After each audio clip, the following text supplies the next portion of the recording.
നമ്മിലുള്ള വരദാനങ്ങളെ ജ്വലിപ്പിക്കുക എന്നുള്ളതാണ് ഈ ശുശ്രൂഷയുടെ ഭാഗം. നമ്മൾ ഇന്നലെ പ്രാർത്ഥിച്ച പോലെ പരിശുദ്ധാത്മാവിൻ്റെ അഭിഷേക പ്രാർത്ഥന വീണ്ടും നടത്തും. അതിനു മുൻപായിട്ട് കുറച്ച് സമയം നമ്മളിലുള്ള വിശുദ്ധീകരണ പ്രാർത്ഥന നടത്തും. നമ്മുടെ വിശ്വാസം വർദ്ധിക്കാൻ വേണ്ടി ചില ഡെമോൺസ്ട്രേഷനുകൾ നമ്മൾ നടത്തും. അപ്പോൾ നമുക്കൊന്ന് സ്വതന്ത്രമായി സ്തുതിച്ച് പ്രാർത്ഥിക്കാം. ഈശോയെ സ്തോത്രം. എല്ലാവരും ശബ്ദം ഉയർത്തി സ്തുതിച്ചുകൊണ്ട്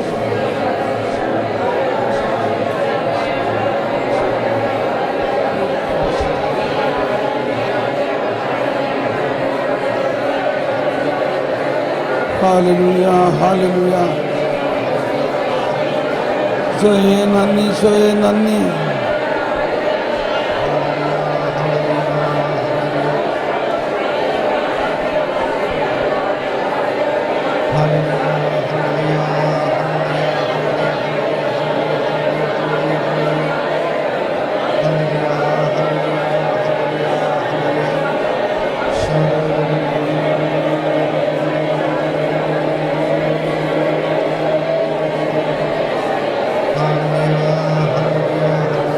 ഹല്ലേലൂയ ഹല്ലേലൂയ ഹല്ലേലൂയ. യേശുവേ നന്ദി, യേശുവേ നന്ദി. പരിശുദ്ധാത്മാവേ നന്ദി, പരിശുദ്ധാത്മാവേ നന്ദി. ഞങ്ങളിൽ വസിക്കുന്ന പരിശുദ്ധാത്മാവേ, വരദാനങ്ങളെ ഞങ്ങളിൽ ജ്വലിപ്പിക്കണമേ. വരദാനങ്ങളെ ഞങ്ങളിൽ ജ്വലിപ്പിക്കണമേ. വരദാനങ്ങൾ ഞങ്ങളിൽ അഭിഷേകമാക്കണമേ. ഞങ്ങളിലുള്ള പരിചയ മനോഭാവത്തെ എടുത്ത് മാറ്റണമേ. ഞങ്ങളെ വിശുദ്ധീകരിക്കണമേ. ഞങ്ങളിൽ ജ്ഞാനം നിറയ്ക്കണമേ. ദൈവജ്ഞാനം ഞങ്ങളിലേക്ക് കൊടുക്കണമേ.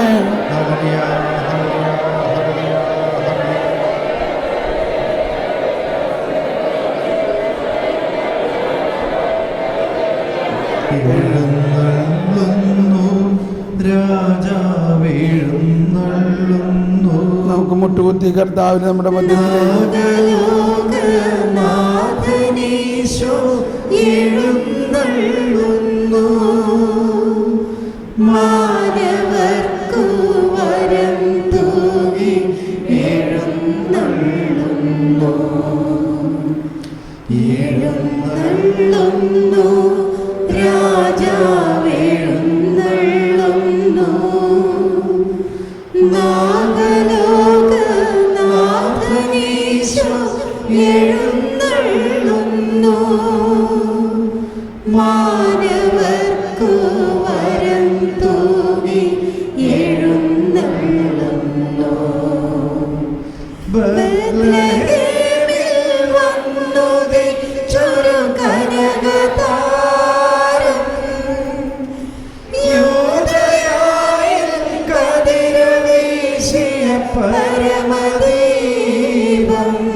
വീഞ്ഞാക്കിയവൻ കടലിന്റെ നടന്നു പോയവൻ മൃതിയടഞ്ഞ മാനവർക്കു ജീവനേകി മനമിടിഞ്ഞ രോഗികൾക്കു സൗഖ്യമേകി എഴുന്നള്ളുന്നു രാജാവെഴുന്നള്ളുന്നു നാഗലോകനാഥനീശോ എഴുന്നള്ളുന്നു മാനവർക്കു വരം തൂകി എഴുന്നള്ളുന്നു. ഈശോയുടെ പീഠാനുഭവത്തിലൂടെയാണ് ഈശോ മനുഷ്യവംശത്തെ മുഴുവനും നവീകരിക്കുന്നതിനുള്ള പുതിയ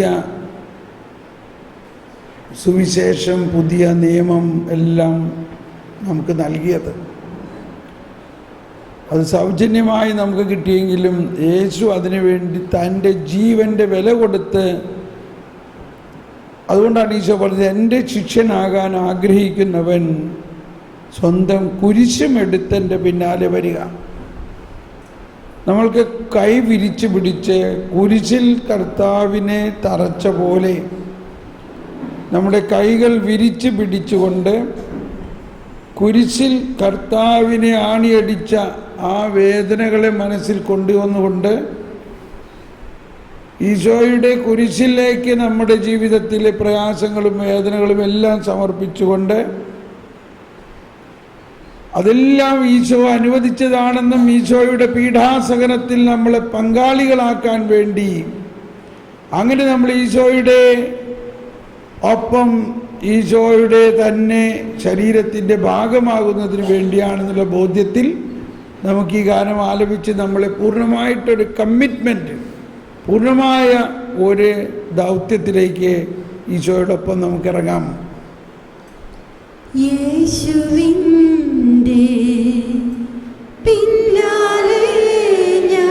എല്ലാവരും ചേർന്ന് ശബ്ദമുയർത്തി ബോധ്യത്തോടെ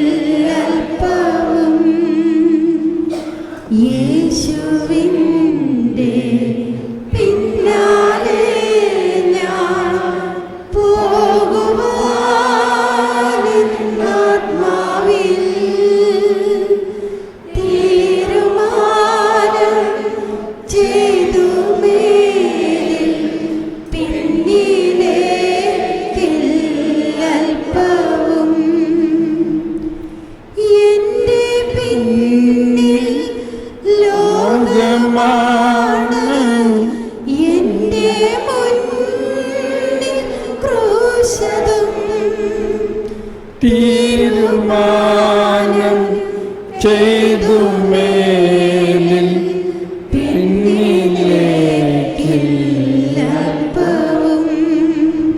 യേശുവിന്റെ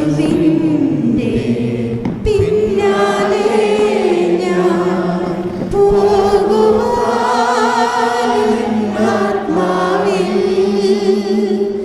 തീരുമാനം ചെയ്തു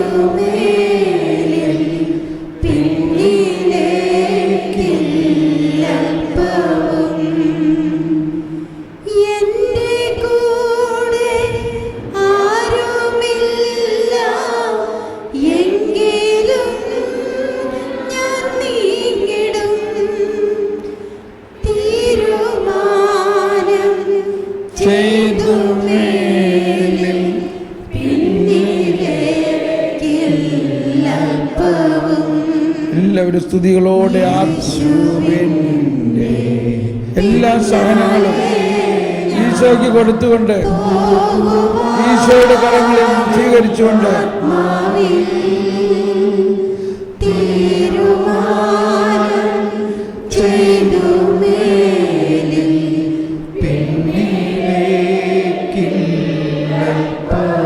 ശക്തമായി സ്തുതിച്ചുകൊണ്ട് പൂർണ്ണമായി നമുക്ക് ഈശോയ്ക്ക് നമ്മളെ വിട്ടുകൊടുക്കുക. ദൈവം നമ്മെ ദൈവത്തിന് വേണ്ടി സൃഷ്ടിച്ചു. ദൈവം നമ്മെ ദൈവത്തിന് വേണ്ടിയാണ് സൃഷ്ടിച്ചത്. ഈശോയെ, എന്നെ പൂർണ്ണമായിട്ട് ഞാൻ സമർപ്പിക്കുന്നു. ഈശോയെ, എന്നെ പൂർണ്ണമായിട്ട് ഞാൻ സമർപ്പിക്കുന്നു. ഹല്ലേലൂയ, ഹല്ലേലൂയ, ഹല്ലേലൂയ, ഹല്ലേലൂയ. യേശുവേ നന്ദി, യേശുവേ നന്ദി. ഹല്ലേലൂയ, ഹല്ലേലൂയ, ഹല്ലേലൂയ, ഹല്ലേലൂയ, ഹല്ലേലൂയ, ഹല്ലേലൂയ. യേശുവേ നന്ദി. ഹല്ലേലൂയ, ഹല്ലേലൂയ, ഹല്ലേലൂയ, ഹല്ലേലൂയ, ഹല്ലേലൂയ, ഹല്ലേലൂയ, ഹല്ലേലൂയ, ഹല്ലേലൂയ. യേശുവേ നന്ദി, യേശുവേ നന്ദി, യേശുവേ നന്ദി. ഹല്ലേലൂയ, ഹല്ലേലൂയ, ഹല്ലേലൂയ. യേശുവേ സ്തോത്രം, യേശുവേ നന്ദി. പരിശുദ്ധാത്മാവേ, ഞങ്ങളിൽ വസിക്കുന്ന പരിശുദ്ധാത്മാവേ, ഞങ്ങളിൽ വസിക്കുന്ന പരിശുദ്ധാത്മാവേ, ഞങ്ങളിൽ കത്തിപ്പടരണമേ. വരദാനങ്ങൾ ഞങ്ങളിൽ ചൊരിയണമേ. പരിശുദ്ധാത്മാവേ, ഞങ്ങളിൽ കത്തിപ്പടരട്ടെ. ഹല്ലേലൂയ, ഹല്ലേലൂയ, ഹല്ലേലൂയ, ഹല്ലേലൂയ, ഹല്ലേലൂയ, ഹല്ലേലൂയ, ഹല്ലേലൂയ.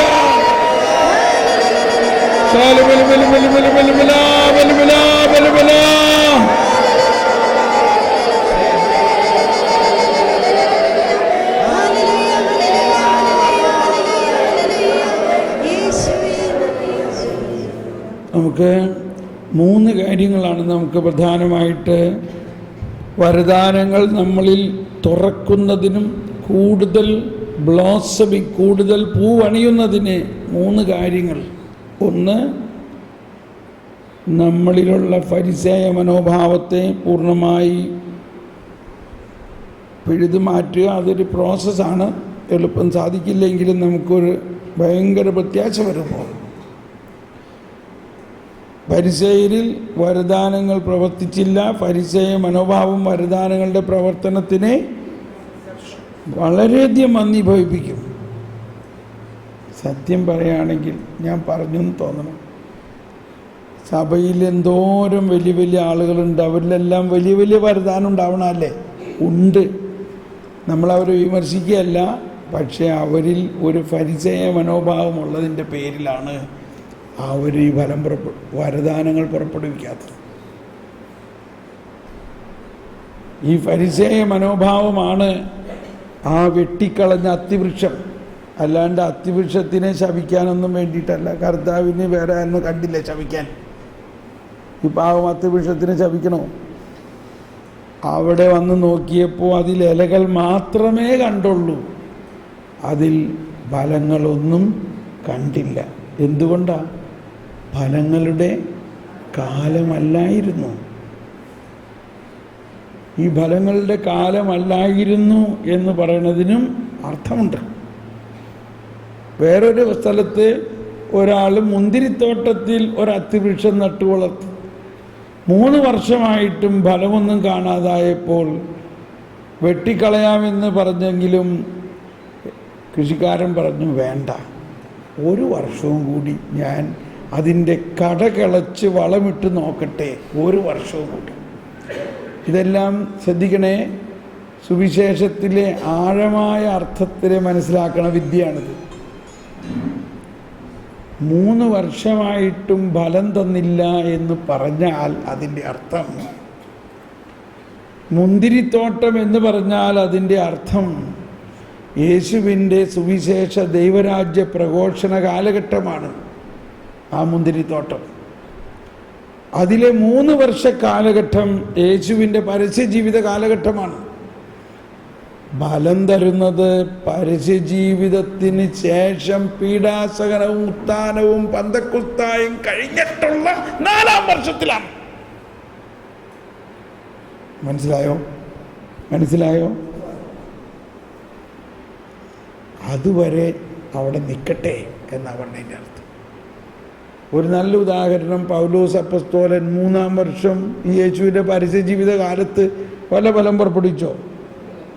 പക്ഷേ യേശുവിൻ്റെ പീഡാസഹനവും മരണവും ഉത്ഥാനവും കഴിഞ്ഞ് ആ ആത്മാവ് പൗലോസിനെ അല്ലെങ്കിൽ സാവൂളിനെ സ്പർശിച്ചപ്പോൾ ഫരിസേയനും ഫലം പുറപ്പെടുവിക്കാൻ തുടങ്ങി.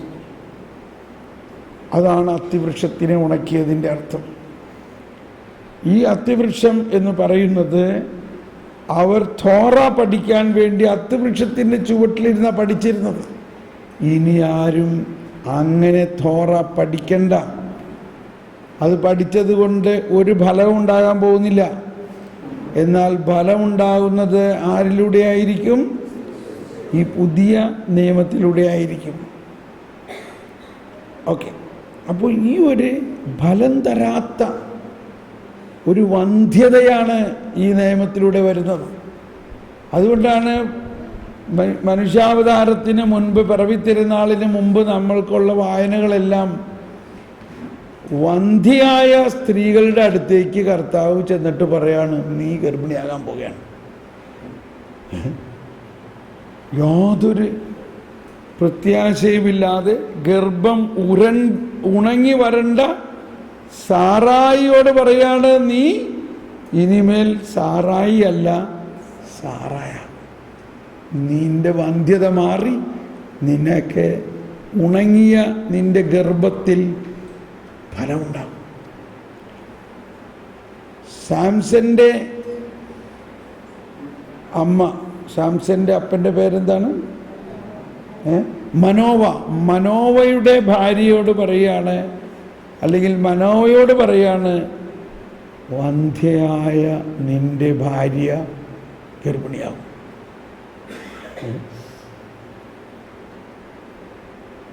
സാമുവലിൻ്റെ അമ്മ, സാമുവൽ പ്രവാചകന്റെ അമ്മ, എന്താണ് സാമുവൽ പ്രവാചകന്റെ അമ്മയുടെ പേര്? ഹന്നയോട് പറയുകയാണ്. എന്തോ ഒരു പ്രയാസമായിരുന്നു ഹന്നയ്ക്കില്ലേ. മക്കളില്ല എന്നുള്ള വന്ധ്യത എന്നത് സ്ത്രീകളെ സംബന്ധിച്ച് ഭയാനകമായ ഒരു പ്രയാസമെന്ന് മാത്രമല്ല, അതിനെ പ്രതി അവരെ അവഹേളിക്കുന്ന കുറേ പേരുണ്ട്. അത് ഇന്നും നമ്മുടെ നാട്ടിലുണ്ട്. ആ അവഹേളനത്തിൻ്റെ മധ്യത്തിൽ കർത്താവ് എന്നിട്ട് പറയുകയാണ്, നീ വന്ധ്യയാണ്, എന്നാൽ ഞാൻ പറയുന്നു നീ ഗർഭിണിയാകും. ഇതെന്തിനാണ് ഈ പുതിയ നിയമത്തിൻ്റെ ആവിഷ്കാരത്തിന് ഇതൊക്കെ പറയുന്നത്? അതാണ് പുതിയ നിയമം. അതാണ് എലിസബത്തിനെ കാണാൻ മാതാവ് വരുന്ന സമയത്ത് ഈ രണ്ട് ഗർഭങ്ങൾ കൂട്ടുന്നതാണ്. ഒന്ന് പഴയ നിയമത്തിലെ വന്ധ്യത മാറുന്ന പുതിയ നിയമമാണ് എലിസബത്തിൻ്റെ അകത്ത് പ്രവർത്തിക്കുന്നത്. പഴയ നിയമത്തിൻ്റെ വന്ധ്യത മാറി. ആ വന്ധ്യഗർഭത്തിൽ ഇതാ കുഞ്ഞ് ജനിച്ചിരിക്കുന്നു. ആ കുഞ്ഞിലേക്ക് പുതിയ നിയമത്തിൻ്റെ സ്പിരിറ്റ്, ആത്മാവ് കടത്തിക്കൊള്ളാൻ വേണ്ടി ഇതാ മറ്റൊരു ഗർഭിണി. ആരെയാണ് അവിടെ ഗർഭം ധരിച്ചിരിക്കുന്നത്? കർത്താവീശോ മിശിഹ. കർത്താവീശോ മിശിഹ ഗർഭത്തിലിരുന്നു കൊണ്ട്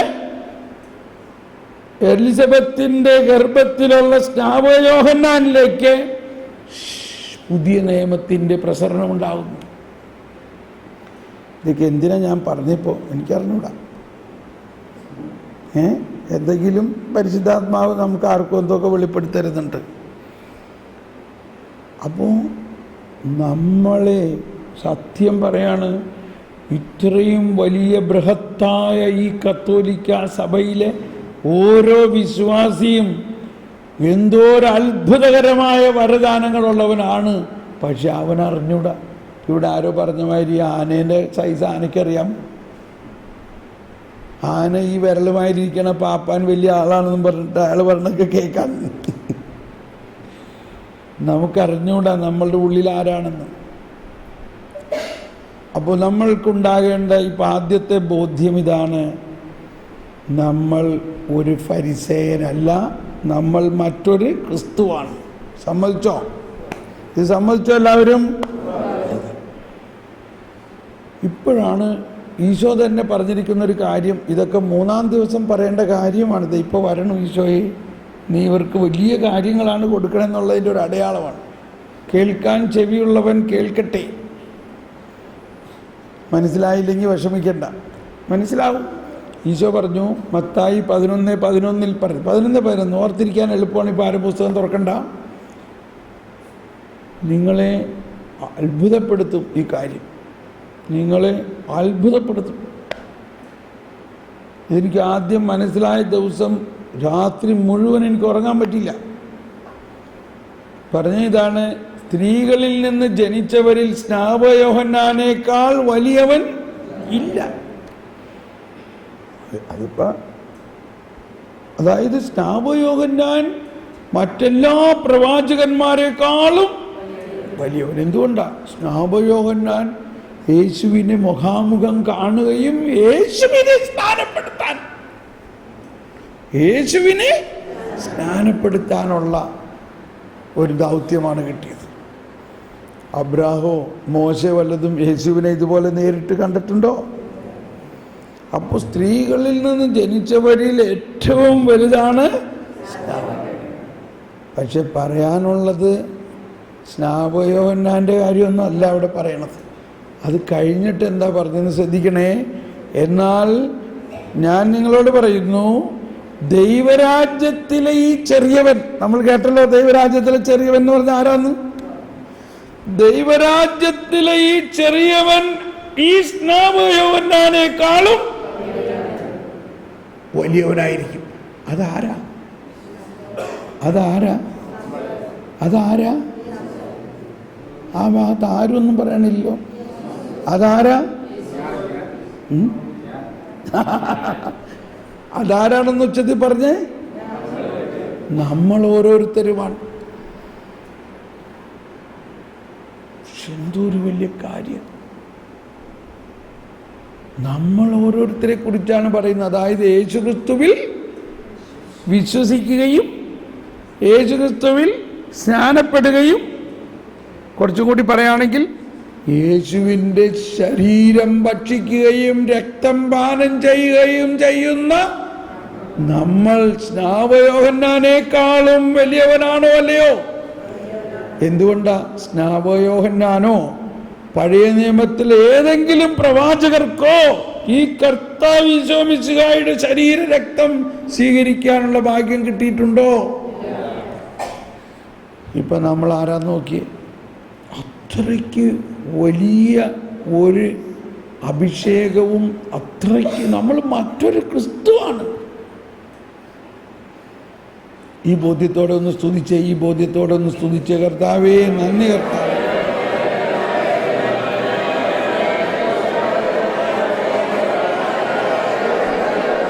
ഈശോയെ, ഞങ്ങൾ അങ്ങേ സ്തുതിക്കുന്നു. ഈശോ, ഞങ്ങൾ അങ്ങേ സ്തുതിക്കുന്നു. സ്നാപകയോഹന്നാനേക്കാളും വലിയവരാണ് ഞങ്ങൾ.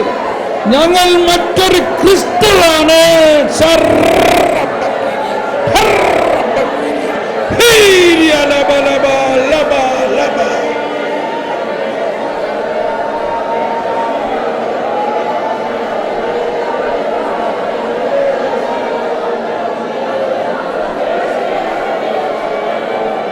സ്നാപകയോഹന്നാനേക്കാളും വലിയവനാണ് ഞാൻ. സ്നാപകയോഹന്നാനേക്കാളും വലിയവനാണ് നിങ്ങൾ. ദൈവരാജ്യത്തിലെ ഈ ചെറിയവൻ സ്നാപകയോഹന്നാനേക്കാൾ വലിയവനാണ്.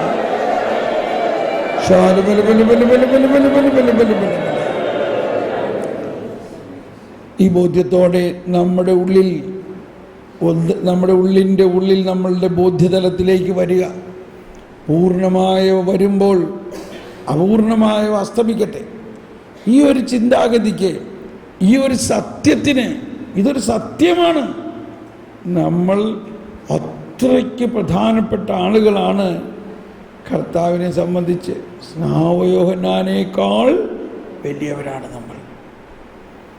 ഈ പുതിയ നിയമത്തിൻ്റെ ഈ വാസ്തവത്തെ മനസ്സിലാക്കിക്കൊണ്ട് നമ്മൾ ഇതിനു മുമ്പ് പ്രഘോഷിക്കുകയും ഇതിനു മുമ്പ് പഠിപ്പിക്കുകയും ഇതിനു മുമ്പ് നമ്മൾ മനസ്സിൽ അരക്കിട്ടുറപ്പിക്കുകയും ചെയ്തിരിക്കുന്ന പല തത്വശാസ്ത്രങ്ങളെയും അപൂർണമായവയെ തിരസ്കരിക്കുക. ഉദാഹരണത്തിന്, ഇത്രയും വലിയ മഹത്വം നിറഞ്ഞ ഈ രക്ഷ നമുക്ക് ലഭിച്ചു കഴിഞ്ഞിരിക്കെ ഇനിയും നമ്മളിൽ പൂർവ്വശാപമുണ്ടെന്നും നമ്മുടെ പ്രശ്നങ്ങളിലെല്ലാം കാരണം ഈ പൂർവ്വശാപമാണെന്നെല്ലാം വിശ്വസിക്കുമ്പോൾ നമ്മൾ ഈ ക്രിസ്തുവുമായിട്ടുള്ള ബന്ധം തന്നെ വിച്ഛേദിച്ച മാതിരിയാണെന്നാണ് പറഞ്ഞത്. യേശു ക്രിസ്തു നമ്മളുടെ തന്നെയല്ല, ലോകം മുഴുവൻ്റെയും, അതിൽ നമ്മുടെ മാതാപിതാക്കളും പെട്ടിട്ടുണ്ടോ? ഉണ്ടോ ഇല്ലയോ? അവരുടെ സകല തിന്മകൾക്കും പരിഹാരം ചെയ്തു, തിന്മകളുടെ ശിക്ഷയ്ക്കും പരിഹാരം ചെയ്തു, അതിൻ്റെ ശാപവും ഏറ്റെടുത്തിരിക്കുന്നു എന്നാണ് നമ്മൾ വിശ്വസിക്കുന്നത്. കുരിശിൽ തൂങ്ങിയവൻ ശപിക്കപ്പെട്ടവനാണ്. അതുകൊണ്ടാണ് യേശു കുരിശിൽ തൂങ്ങാൻ, ശപിക്കപ്പെടാൻ, മനുഷ്യന്റെ ശാപം ഏറ്റെടുക്കാൻ വേണ്ടി കുരിശിൽ തൂക്കപ്പെട്ടു. വിശ്വസിക്കുക. ദൈവമേ, ഞാൻ പൂർണ്ണമായിട്ട് വിശ്വസിക്കുന്നു. ഇനി എൻ്റെ മേലോ, എൻ്റെ സന്താനങ്ങളുടെ മേലോ, എൻ്റെ മാതാപിതാക്കളുടെ മേലോ ഒരു ശാപമോ തിന്മയുടെ സ്വാധീനമോ ഒന്നുമില്ല. കാരണം യേശു ക്രിസ്തു ഞങ്ങളെ അതിൽ നിന്ന് മോചിപ്പിച്ചിരിക്കുന്നു. വിശ്വസിച്ചാൽ മതി. ഇപ്പോൾ ഒരു പരിഹാരവും ചെയ്യേണ്ട ആവശ്യമില്ല. പരിഹാരം ആര് ചെയ്തിരിക്കണു? യേശു ക്രിസ്തു പരിഹാരം ചെയ്തോ? ചെയ്തു. വിശ്വസിക്കുക. ഫരിസേയർ ഈശോയോട് ചോദിച്ചു, ദൈവഹിതമനുസരിച്ചുള്ള ഒരു പ്രവൃത്തി എന്താണ്?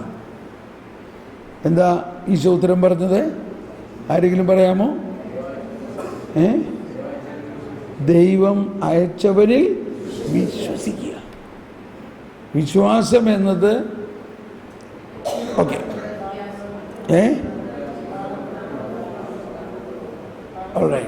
ഓക്കെ നമുക്കിനി അപ്പോൾ നമ്മുടെ വിശ്വാസം ഇപ്പോൾ വേറൊരു തലത്തിലേക്ക് ഉയർന്നിരിക്കുന്നു.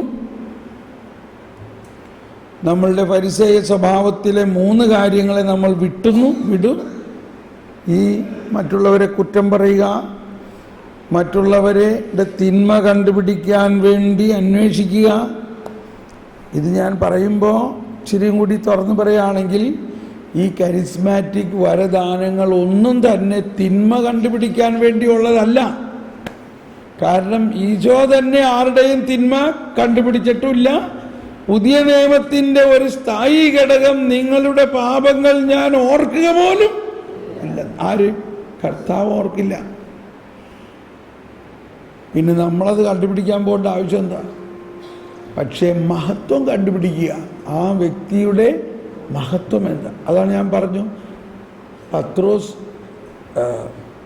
മത്തായിയുടെ പാപത്തിൻ്റെ കണക്കെടുക്കാനാണോ മത്തായിയുടെ വീട്ടിൽ ചെന്നത്? മത്തായിയെ അഭിഷേകം ചെയ്ത് അപ്പസ്തോലനും ഒരു സുവിശേഷ കൃത്ത് എന്ന് പറഞ്ഞാൽ ശരിയായ സുവിശേഷ രചയിതാവും ഒരു രക്തസാക്ഷിയും ആയ വിളിയാണ് മത്തായിയുടേത്. അതാണ് കർത്താവ് നോക്കണം. അപ്പം നമ്മൾ ആരുടെയും തിന്മയെ ഒന്ന് കാണാത്ത ഒരവസ്ഥയിലേക്കൊന്ന് ചിന്തിച്ചേ. തിന്മ അവിടെ ഉണ്ട്, നമ്മുടെ കൺമുമ്പിലാണ് നടക്കുന്നത്. ആദവും ഹവ്വയും പാപം ചെയ്തത് ദൈവത്തിൻ്റെ കൺമുമ്പിൽ വെച്ചാണ്. ഫർദീസായി ഈശോ വന്നത് കണ്ടിട്ടും കാണുന്നില്ല ആരുടെയും പാപം. ഫരിസേയരും നിയമജ്ഞരും പാപിനിയെ കല്ലെറിയാൻ യേശുവിൻ്റെ മുമ്പിൽ കൊണ്ടുവന്നിട്ട് യേശു അങ്ങോട്ട് നോക്കുന്നേ ഇല്ല. ഓക്കെ, അപ്പോൾ ഫരിസേയ മനോഭാവം നമ്മളിൽ നിന്ന് മാറ്റുക എന്ന് പറഞ്ഞതിൻ്റെ അർത്ഥം, ഈ വരദാനങ്ങൾ തന്നെ ആരുടെയും തിന്മ കണ്ടുപിടിക്കാൻ ഉപയോഗിക്കരുത്. ആ കിട്ടുന്ന ദർശനമൊന്നും ആ അർത്ഥത്തിലായിരിക്കില്ല. ആരെയും നമ്മൾ വിധിക്കേണ്ട. പ്രത്യേകിച്ച് വരദാനങ്ങൾ ഉപയോഗിക്കുന്ന മറ്റുള്ളവരെ നമ്മൾ വിധിക്കുകയും കളിയാക്കുകയൊക്കെ ചെയ്യുകയാണെങ്കിൽ അതേ പരിശുദ്ധാത്മാവിൻ്റെ പ്രവർത്തനം നമ്മളിൽ മന്ദീഭവിക്കുന്നു. അതുകൊണ്ടാണ് പൗലോസ് പറഞ്ഞത്, പരിശുദ്ധാത്മാവിനെ നിങ്ങൾ നിർവീര്യമാക്കരുത്. ഇപ്പം നമ്മൾ ചിലർ കണ്ടു, ആ ചേട്ടത്തി എന്താ എപ്പോഴും ദർശനം അല്ലെങ്കിൽ ആ ചേട്ടത്തി എപ്പോഴും ഇങ്ങനെ പിശാചിനെ ഒഴിപ്പിക്കും, അല്ലെങ്കിൽ എന്തെങ്കിലും ഇങ്ങനെ. നമ്മളങ്ങനെ അവരോട് പറയരുത്. പരിശുദ്ധാത്മാവാണ് ആ ചേട്ടത്തിക്ക് അങ്ങനത്തെ വരം കൊടുത്തിരിക്കുന്നത്. പരിശുദ്ധാത്മാവാണ് നമ്മളിലും പ്രവർത്തിക്കുന്നത്. മറ്റ് ശുശ്രൂഷകളിൽ പരിശുദ്ധാത്മാവ് പ്രവർത്തിക്കുന്നതിനെ നമ്മൾ മാനിക്കുന്നില്ലെങ്കിൽ പരിശുദ്ധാത്മാവിന് ദുഃഖാവോ. അതാണ് നമ്മളുടെ മനസ്സിൽ കാണുക. എല്ലാവരെയും ബഹുമാനിക്കുക. എന്തുകൊണ്ടാണ്? ഒരേ പരിശുദ്ധാത്മാവാണ് അവിടെ. അതാണ് പൗലോസ്ലിയുടെ ലേഖനത്തിൽ 12-ാം അധ്യായത്തിൽ പറയുന്നത്, ആത്മാവ് ഒന്ന് തന്നെ, ശുശ്രൂഷകളിൽ വൈവിധ്യമുണ്ടെങ്കിലും ആത്മാവ് ഒന്ന് തന്നെ. ഒന്ന് മനസ്സിൽ കൊണ്ടുവന്നേ, നമ്മൾ മറ്റുള്ളവരെ എന്തെങ്കിലും തരത്തിൽ വിമർശനപൂർവ്വം കണ്ടിട്ടുണ്ടെങ്കിൽ ഈശോയെ പരിശുദ്ധാത്മാവ് ഇപ്പോൾ എന്നോട് ക്ഷമിക്കണേ. ഇതൊക്കെ നാളെ നമ്മൾ ഉച്ച കഴിഞ്ഞിട്ട് കുമ്പസാരിക്കാനുള്ള സമയമുണ്ട്. അപ്പോൾ ഇതൊക്കെ നമ്മളെടുത്ത് കുമ്പസാരിക്കാം. ഓക്കെ, ഇനി നമ്മൾ ഒരുവിധം റെഡിയായി. നമുക്കൊന്നുകൂടി സ്തുതിച്ച് പ്രാർത്ഥിക്കാം. നമ്മളിലുള്ള പരിശുദ്ധാത്മാവിനെ ജ്വലിപ്പിക്കണേ എന്ന് പ്രാർത്ഥിക്കാം.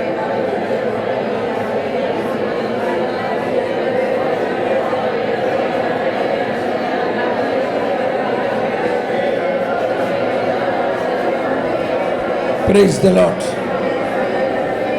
Praise the Lord. ഇനി നിങ്ങൾ ഇന്നലത്തെ പോലെ 3 പേരുടെ ടീമാകണം. എല്ലാവരും ഒന്ന് എണീക്കാം. എല്ലാവരും എണീറ്റിട്ട് 3 പേര് കൂടി നിൽക്കുക. ചില സ്ഥലത്ത് 3 പേരില്ലെങ്കിൽ 2 പേരാണെങ്കിൽ 2 പേര് പ്രാർത്ഥിച്ചാലും മതി.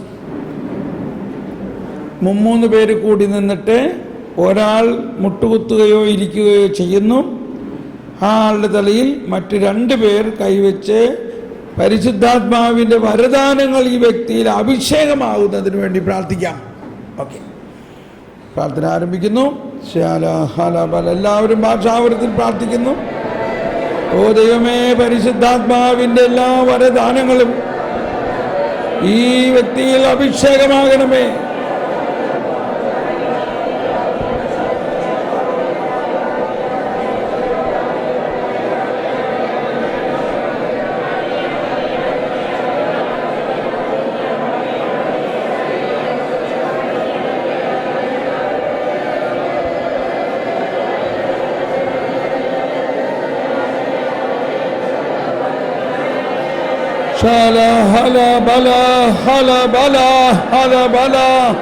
ഓ പരിശുദ്ധാത്മാവേ, ഞങ്ങളിൽ പരിശുദ്ധാത്മാവിന്റെ എല്ലാ വരദാനങ്ങളെയും അഭിഷേകമാക്കണമേ.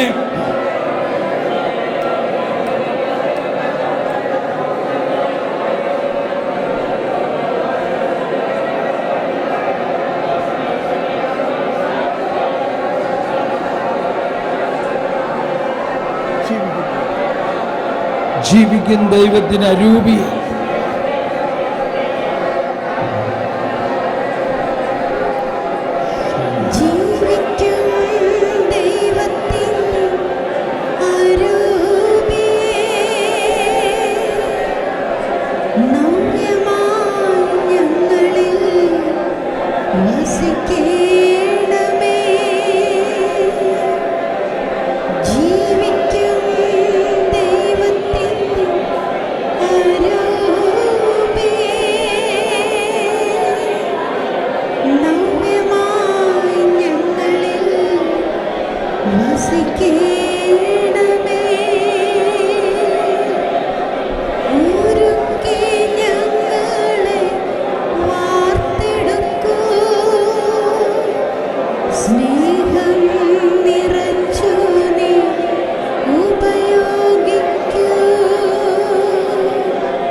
ബല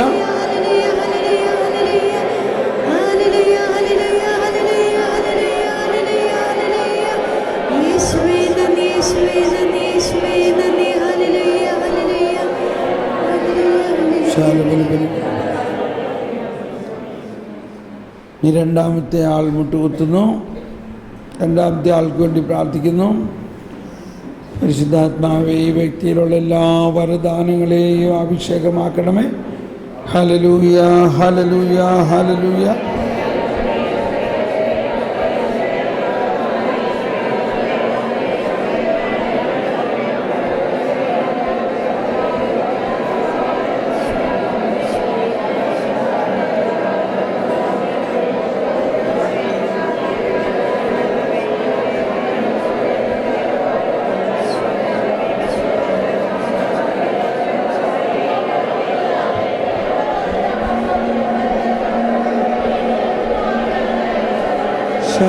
ഹലബല ഹലബല ഹലബല ശാലബലബലബലബല ഹലബലബലബല ഹലബലബലബല ഹലബല.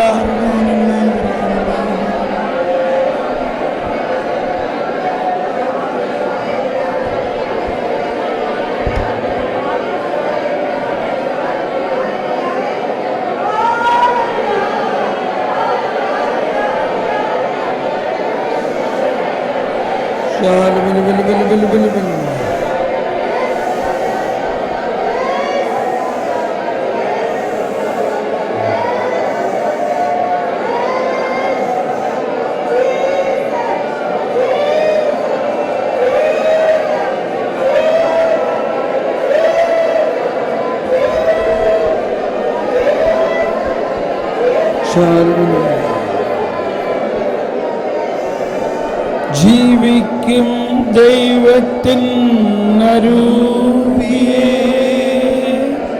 നവ്യമാ